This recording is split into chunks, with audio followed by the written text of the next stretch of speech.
In a constantly changing world, where countless voices compete for our attention, the ability to distinguish between true success and fleeting achievements is paramount.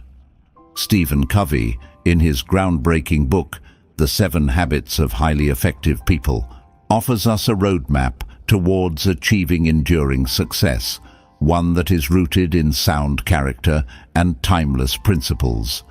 In this video, we will embark on a transformative journey, exploring the essence of Covey's philosophy and gaining a deeper understanding of the 7 habits that can revolutionize our personal and professional lives.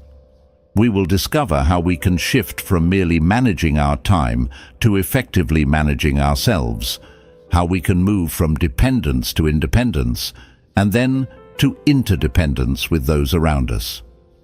Whether you are a student, a professional, a parent, or simply someone seeking to reach their full potential, this video will provide you with practical insights and actionable tools to become more effective in all aspects of your life. Prepare to challenge your assumptions, adopt new habits, and unleash a hidden power within you that you never knew existed. Join us as we delve into the 7 habits and discover how, by embracing them, we can live a more productive, meaningful, and fulfilling life. Habit 1. Be proactive. The heart of proactivity, it's all about choice. Imagine this. You're in a packed subway car, minding your own business, when suddenly a man and his kids burst in. The kids are going wild, yelling, throwing stuff, the whole 9 yards. The man? He's just sitting there, eyes closed like it's nothing. Infuriating, right? You're probably thinking, what a lousy parent. Control your kids. But then the man speaks. Their mother just died, he says softly. Boom! Your whole perspective shifts. Suddenly you see the situation through a completely different lens. You feel compassion instead of anger. You want to help, not judge. That's the power of proactivity. Proactivity, more than just taking initiative. Being proactive isn't just about taking initiative, though that's part of it. It's about understanding that you have the power to choose your response to any situation. You're not a victim of your circumstances. You're not a robot programmed to react in a certain way. You have free will. The ancient Stoics were all about this. They said, the chief task in life is simply this: to identify and separate matters so that I can say clearly to myself which are externals not under my control and which have to do with the choices I actually control. Epictetus, one of the big names in Stoicism, put it even more bluntly. It's not what happens to you, but how you react to it that matters. Breaking free from the reactive trap. Many of us fall into the trap of reactive thinking. We blame our problems on external factors, our past, other people, the economy, you name it. We say things like, I'm so stressed because of my job, or I can't help being late, it's just who I am. Sound familiar? It's easy to fall into this trap. But the truth is, this kind of thinking keeps us stuck.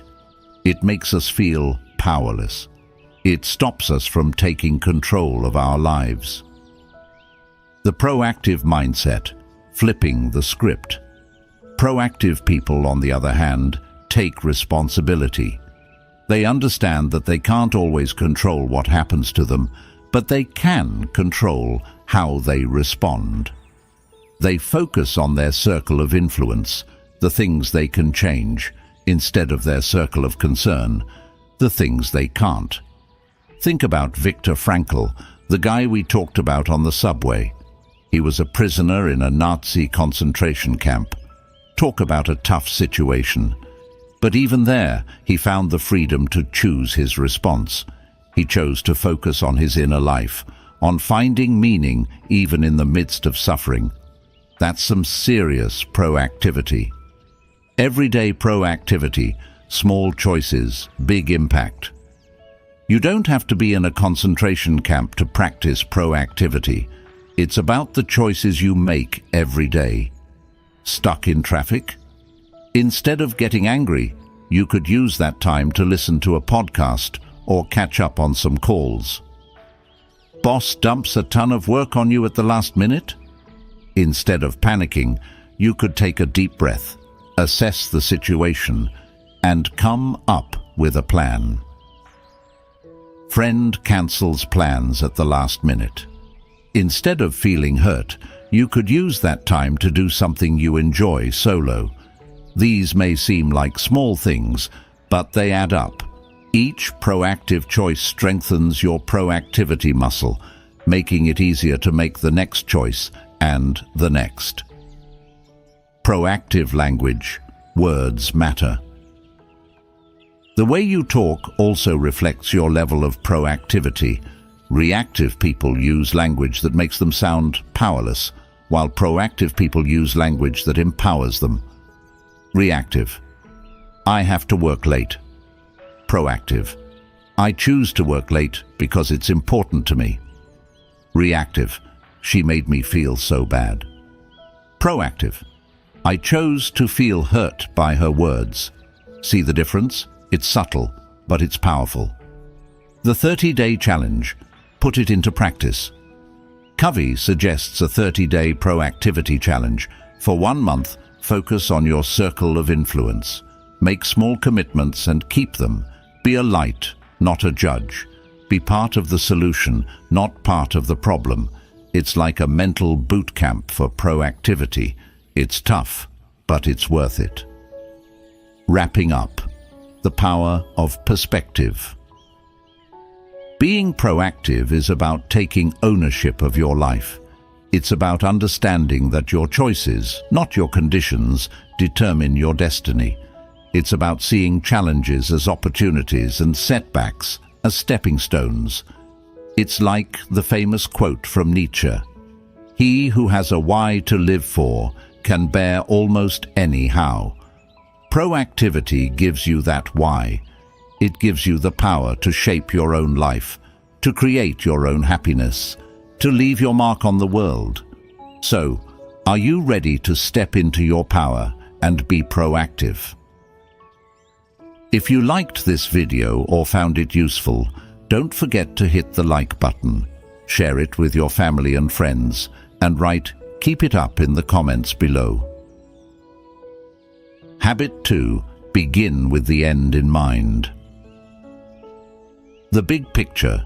Visualizing your ideal life. Imagine this. It's your funeral. Stay with me here. It's not as morbid as it sounds. You're looking down at yourself, and all the people you love are there to celebrate your life. What are they saying about you? What kind of person were you? What did you accomplish? What impact did you have on their lives? Heavy, right? But it's a powerful exercise. It forces you to think about the legacy you want to leave behind. It helps you connect with your deepest values, the things that truly matter most to you. The 2 creations. Blueprint for success. Covey says that everything is created twice. First, there's the mental creation, the idea, the plan, the vision. Then there's the physical creation, bringing that idea to life. Think about building a house. You wouldn't just start laying bricks, would you? No way. You'd start with a blueprint, a detailed plan of what you want to create. That's the first creation. Then you'd follow that blueprint to build the actual house. That's the second creation. The same principle applies to your life. If you want to create a life that's meaningful and fulfilling, you need to start with a clear vision of what you want that life to look like. That's your personal mission statement, your blueprint for success. Leadership versus management, the right jungle. Covey makes a distinction between leadership and management. Management is about doing things right. Leadership is about doing the right things. It's like a group of people hacking their way through the jungle. The managers are sharpening the machetes, making sure everyone's working efficiently. But the leader is the one who climbs the tallest tree and yells, "Wrong jungle!" In other words, leadership is about vision, about direction. It's about making sure you're headed towards the right destination. Management is important, but it's useless if you're in the wrong jungle. Your personal mission statement, your North Star. Your personal mission statement is your compass, your North Star. It guides your decisions and actions, helping you stay on track towards your ultimate goals. It's not something you write overnight. It takes time, reflection, and a lot of soul-searching. But it's worth it.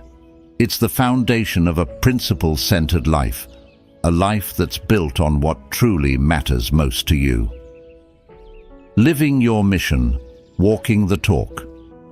Once you have your mission statement, it's time to live it. It's about aligning your daily actions with your deepest values. It's about making choices that move you closer to your ideal life, even when it's hard. Remember, you're the programmer. You write the code. You run the program. You have the power to create the life you want. Everyday examples, bringing it to life. Let's bring this down to earth with some everyday examples. Career. Maybe your mission is to make a positive impact on the world through your work. So you choose a career that aligns with that mission. You make daily choices to learn and grow in your field. You look for opportunities to contribute and make a difference. Relationships. Maybe your mission is to cultivate deep, meaningful relationships. So, you prioritize spending quality time with your loved ones. You practice active listening and empathy. You make an effort to understand and appreciate their perspectives. Personal growth. Maybe your mission is to become the best version of yourself. So, you set goals for personal development. You read, you learn, you challenge yourself to step outside your comfort zone. You make choices that support your physical, mental, and spiritual well-being. The bottom line, it's your life, design it. Begin with the end in mind is about taking control of your life's narrative. It's about creating a life that's intentional, meaningful, and fulfilling. It's about living a life that you'll be proud of when you look back on it, even at your own funeral. So, what's your end in mind? What's your blueprint for success? What legacy do you want to leave behind? It's time to start thinking about these things. It's time to start creating the life you truly want. Remember, the power is within you. You're the creator, the programmer, the architect of your own life. So, start designing, start building, start living with the end in mind. Habit 3. Put first things first. The bridge between vision and reality. Think of it this way. Habit 1 says, you're the driver. Habit 2 says, choose your destination. Habit 3 is all about hitting the road and actually getting there. It's about taking the wheel and navigating your life according to your own map, not someone else's. The ancient Greeks had a word for this, praxis. It's not just about knowing what to do, theory, it's about actually doing it. It's about bridging the gap between thought and action, between intention and execution. The time management myth. We often talk about time management, but Covey argues that's a bit misleading. You can't really manage time. It ticks on regardless of what you do. What you can manage is yourself. It's about prioritizing your actions so that you're spending your time on what truly matters. Think of your life as a jar. You've got big rocks, your most important things, pebbles and sand. If you fill the jar with sand first, there's no room for the big rocks. But if you put the big rocks in first, the pebbles and sand will fill in the gaps. That's habit 3 in a nutshell. The urgency addiction, the quadrant. I trap. Most of us are addicted to urgency. We get a rush from putting out fires, meeting deadlines, and responding to the latest crisis. That's quadrant yuan 1, important and urgent. But if we're constantly in quadrant 1, we're always reacting, always stressed, always on the edge of burnout. It's like the famous quote from Seneca, "There is nothing the busy man is less busy with than living." If we're always caught up in the urgent, we never have time for the important. The quadrant 2, sweet spot, where the magic happens. Quadrant 2 is where the magic happens. It's about the important but not urgent activities, things like building relationships, planning for the future, learning new skills, taking care of your health. These are the things that make a real difference in the long run, but they're easy to neglect because they're not screaming for your attention right now. Think of it like this. Quadrant Y is about putting out fires. Quadrant 2 is about fire prevention. It's about investing time now to prevent problems later. It's about building a life that's sustainable, not just survivable. Saying no to the good, so you can say yes to the best. To make time for quadrant 2, you need to learn to say no to other things. That means saying no to some quadrant 3 activities, urgent but not important, and definitely saying no to quadrant 4, not urgent and not important. It's like the famous quote often attributed to Steve Jobs, "Focusing is about saying no." It's about having the courage to say no to the good so you can say yes to the best. Real-life examples, putting it into practice. Let's see how this plays out in real life. Student, instead of cramming for exams, quadrant 1, a proactive student plans ahead, studies regularly, and seeks help early on if needed, quadrant above.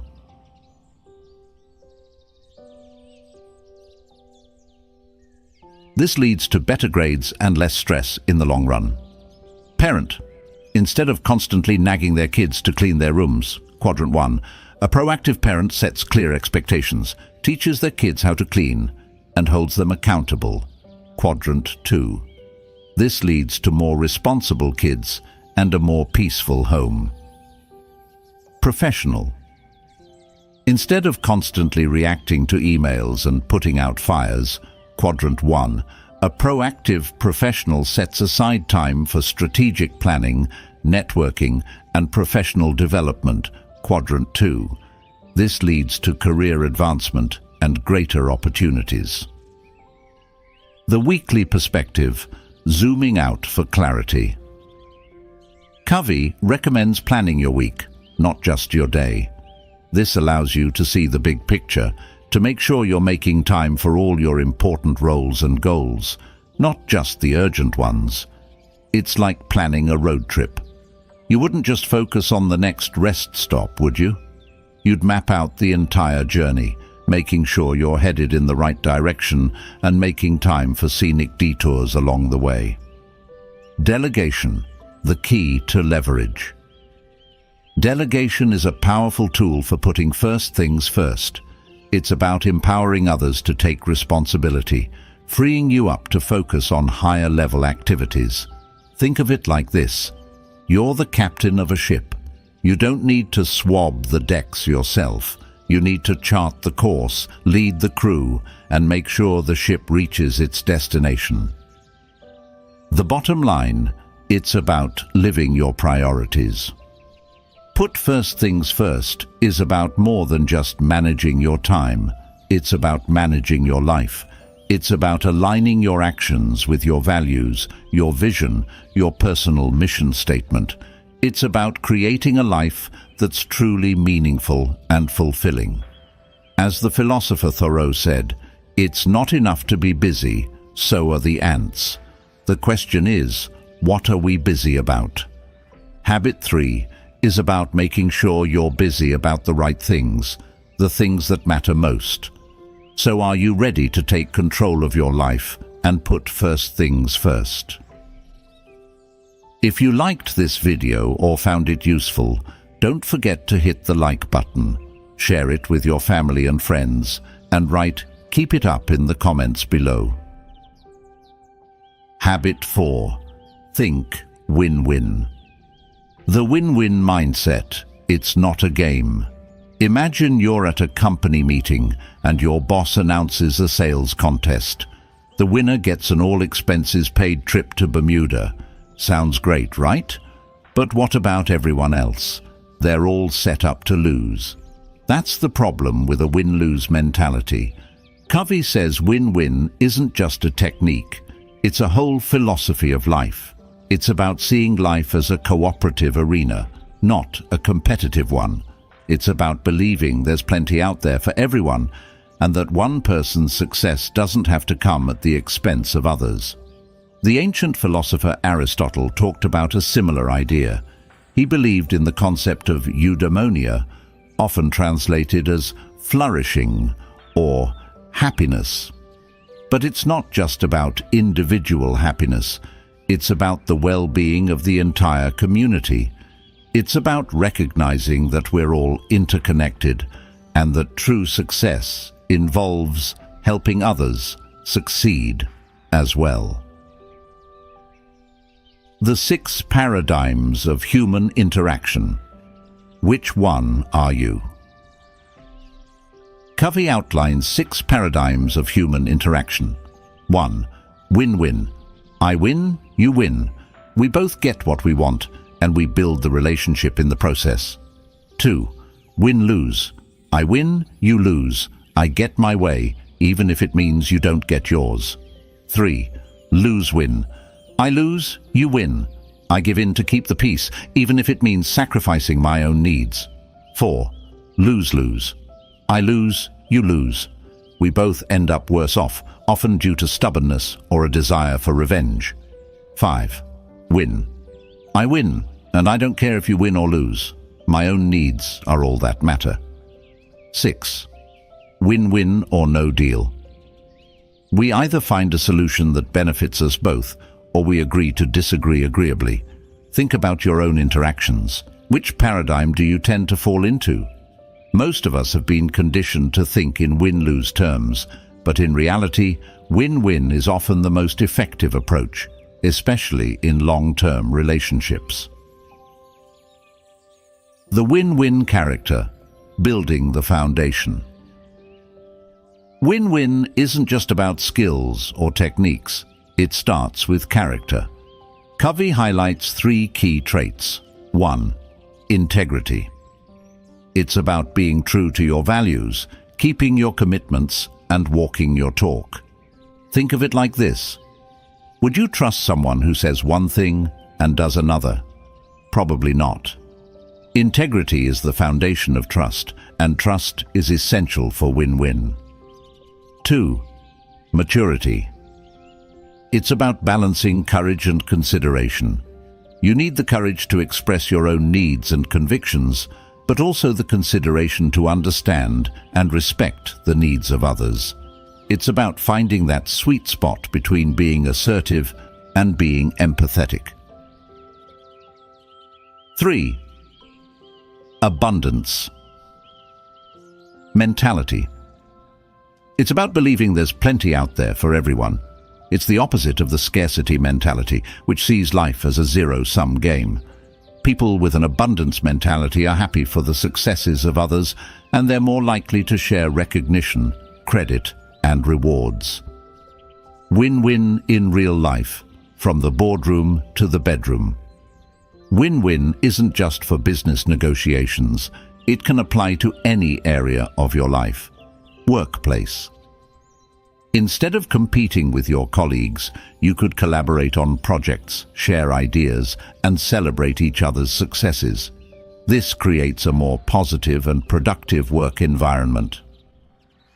family. Instead of power struggles and arguments, you could focus on finding solutions that meet everyone's needs. This builds stronger relationships and a more harmonious home life. Friendships.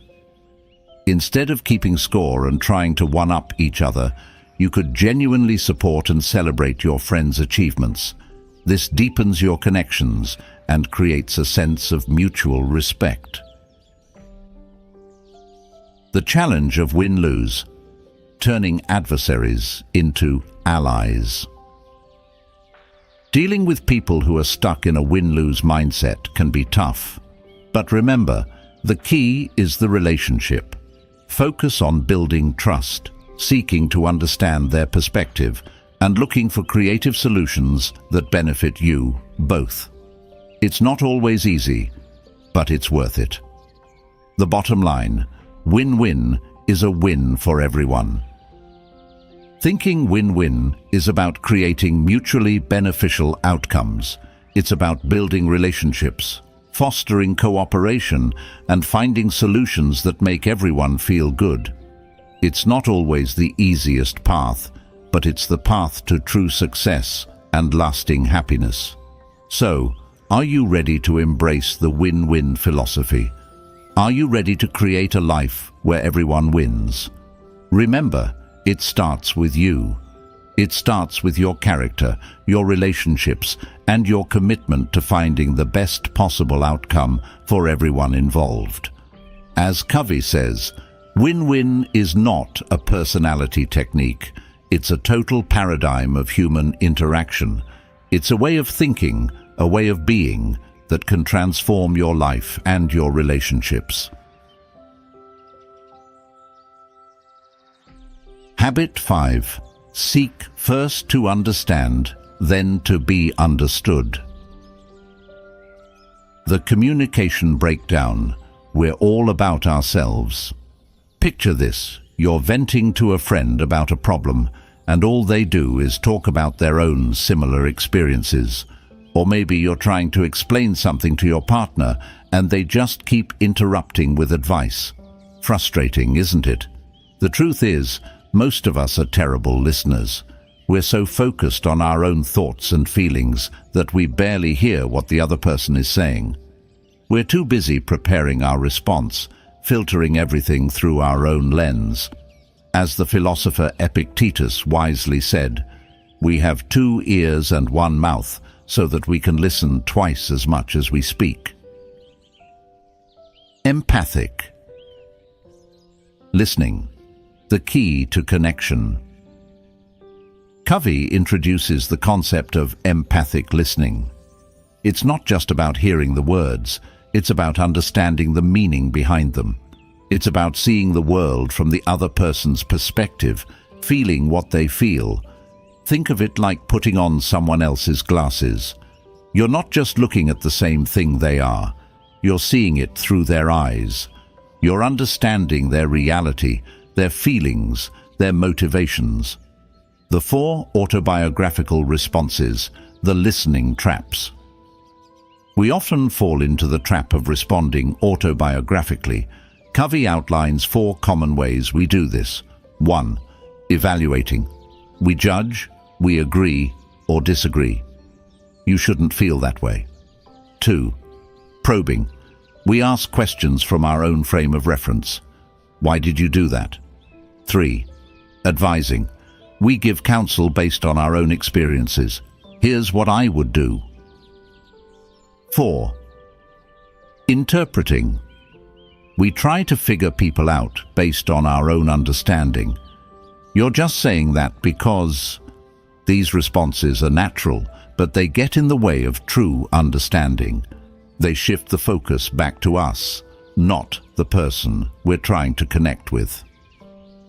Empathic, listening in action, a real-life example. Imagine a teenager telling their parent, "I hate school." An evaluative response might be, "That's a terrible attitude. You should be grateful for your education." A probing response might be, "Why do you hate it? What's going on?"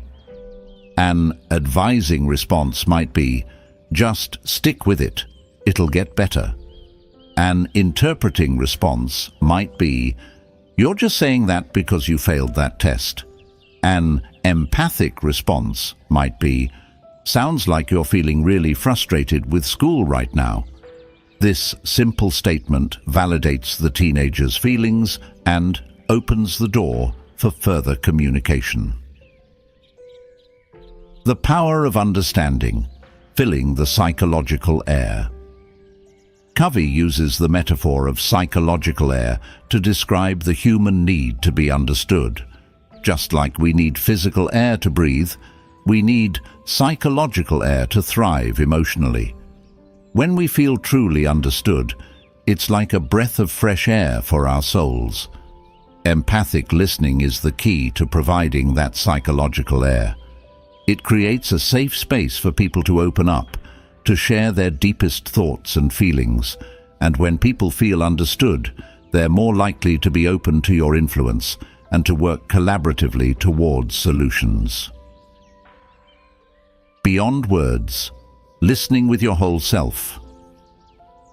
Empathic listening isn't just about words. It's about paying attention to nonverbal cues, body language, tone of voice, facial expressions. It's about using your intuition and your heart, not just your ears. Think of it like reading between the lines. Sometimes what's not said is just as important as what is said. Empathic listening is about picking up on those subtle cues, those unspoken messages. Real-life application. From the playground to the boardroom. Empathic listening is a superpower. It can transform your relationships, improve your communication, and help you navigate even the most challenging situations. Parenting. Instead of lecturing your kids, try truly listening to their concerns. You might be surprised what you learn. Relationships. Make an effort to understand your partner's perspective, even if you don't agree with it. This can lead to deeper connection and more effective communication. Workplace. Take the time to listen to your colleagues and employees. This can foster trust, boost morale, and lead to more creative solutions. The bottom line, understanding is the gateway to influence. Seek first to understand, then to be understood, is a game changer. It's about shifting your focus from trying to be understood to truly understanding others. It's about putting aside your own agenda and genuinely connecting with another human being. As the Dalai Lama said, "When you talk, you are only repeating what you already know. But if you listen, you may learn something new." Empathic listening is about opening yourself up to that learning, that new perspective. It's about building bridges of understanding, one conversation at a time. So, are you ready to become a more empathic listener? Are you ready to deepen your connections and create more meaningful relationships? Remember, it starts with a simple shift in perspective. It starts with seeking first to understand.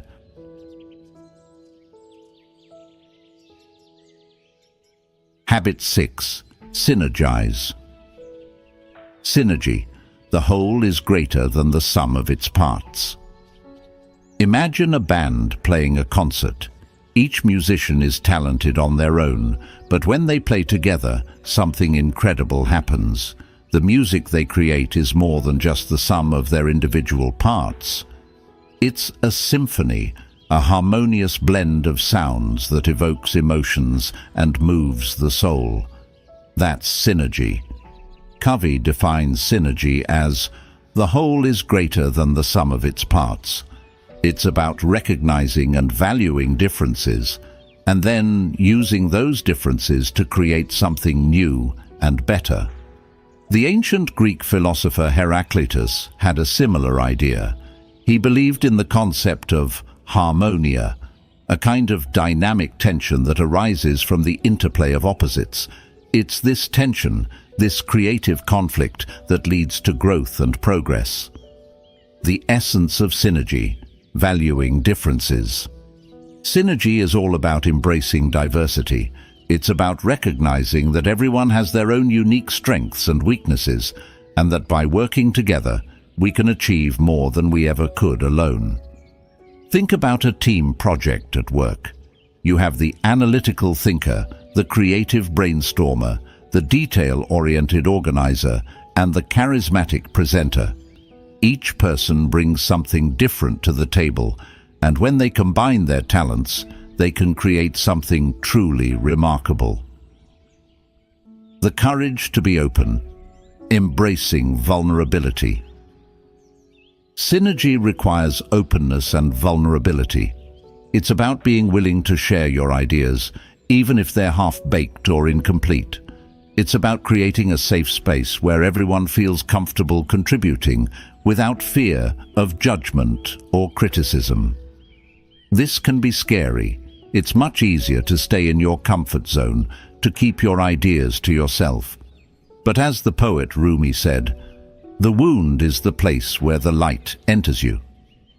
It's through vulnerability, through opening ourselves up to others, that true connection and creativity can happen. Synergy in action. Real-life examples. Synergy is everywhere once you start looking for it. In nature. Think about a beehive. Each bee has its own role, but together they create a complex and efficient system that produces honey and sustains the colony. In relationships. Think about a couple who combines their different strengths and interests to create a fulfilling and dynamic partnership. In the workplace. Think about a team that overcomes their individual limitations and biases to develop innovative solutions and achieve remarkable results. In communities.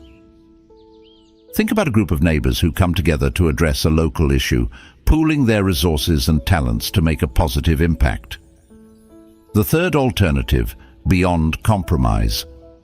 Synergy isn't about compromise. It's not about finding a middle ground where everyone gets a little of what they want. It's about finding a third alternative, a solution that's better than anything anyone could have come up with on their own. Imagine two friends arguing about where to go for dinner. One wants Italian, the other wants Mexican. Instead of compromising on a mediocre fusion restaurant, they could brainstorm and discover a new place that offers both cuisines. Or maybe they decide to cook a meal together, combining their favorite dishes from each culture. That's the third alternative. The role of habits. 1.5. The foundation for synergy. Synergy doesn't happen in a vacuum. It builds on the foundation of the first 5 habits. Be proactive. You need to take responsibility for your own actions and choices. Begin with the end in mind. You need a clear vision of what you want to achieve. Put first things first. You need to prioritize your actions and focus on what's important. Think win-win. You need to believe in mutually beneficial outcomes. Seek first to understand, then to be understood. You need to genuinely understand the perspectives of others. These habits create the internal security, the open communication, and the collaborative mindset necessary for synergy to flourish. The bottom line, synergy is the ultimate win. Synergy is about creating something greater than the sum of its parts. It's about recognizing and valuing differences, embracing vulnerability, and working together to find creative solutions. It's not always easy, but it's the path to true innovation, connection, and success. So, are you ready to unleash the power of synergy in your life? Are you ready to collaborate, create, and achieve more than you ever thought possible? Remember, it starts with you. It starts with your willingness to be open, to listen, to value differences, and to seek the third alternative. As Covey says, synergy is the essence of principle-centered leadership. It's about tapping into the collective genius, the shared humanity that lies within all of us. It's about creating a world where everyone wins. If you liked this video or found it useful, don't forget to hit the like button, share it with your family and friends, and write "Keep it up" in the comments below. Habit 7. Sharpen the saw. The woodcutter's wisdom, the importance of renewal. Imagine you're strolling through a forest and come across a woodcutter tirelessly hacking away at a tree. He's been at it for hours, sweat pouring down his face, but he's barely made a dent. You suggest he take a break to sharpen his saw. His response: "I don't have time to sharpen the saw, I'm too busy sawing." Sounds a bit silly, doesn't it? But how often do we do the same thing in our own lives? We get so caught up in the busyness of life that we neglect to take care of ourselves, to renew our energy and resources. That's where habit 7 comes in. Sharpen the saw, the 4 dimensions of renewal. Covey compares self-renewal to sharpening a saw. Just like a dull saw makes cutting wood harder and less effective, neglecting our own well-being makes life's tasks more challenging and less fulfilling. He outlines 4 dimensions of our nature that need regular renewal. 1. Physical. Taking care of your body through exercise, nutrition, and rest. 2. Spiritual. Connecting with your core values and finding meaning and purpose in life. 3. Mental. Expanding your knowledge, learning new things, and stimulating your mind. 4. Social, emotional. Building and nurturing healthy relationships and contributing to the well-being of others. The ancient Greeks recognized the importance of balance in life. They believed in the concept of sophrosyne, often translated as moderation or self-control. It's about finding the right balance between all aspects of life, not overindulging in any one area at the expense of others. The upward spiral, continuous improvement. Renewal isn't a one-time thing. It's an ongoing process, an upward spiral of continuous improvement. By investing in each of the 4 dimensions, we create a positive feedback loop. As we improve in one area, it positively impacts the others, leading to greater overall well-being and effectiveness. Think of it like a garden. You need to water it, weed it, and fertilize it regularly to keep it thriving.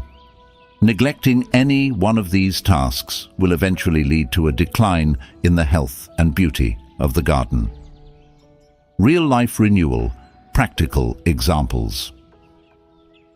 Let's see how we can apply this habit to our everyday lives. Physical. Instead of binge-watching Netflix all evening, you could go for a walk, hit the gym, or try a new fitness class. You could also make a conscious effort to eat healthier meals and get enough sleep. Spiritual. Instead of scrolling through social media mindlessly, you could spend some time in meditation, prayer, or reflection. You could also read inspiring literature, connect with nature, or engage in activities that bring you a sense of peace and purpose. Mental. Instead of just watching the news, you could read a book, take an online course, or learn a new language. You could also engage in stimulating conversations, solve puzzles, or challenge yourself with new ideas. Social, emotional.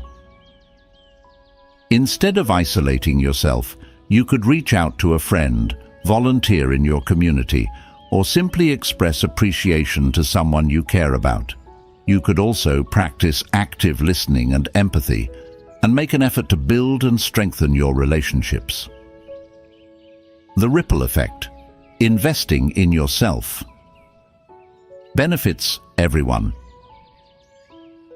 When you invest in your own renewal, it's not just about you. It creates a ripple effect that benefits everyone around you. You have more energy and focus to give to your work, your relationships, and your community. Think of it like this.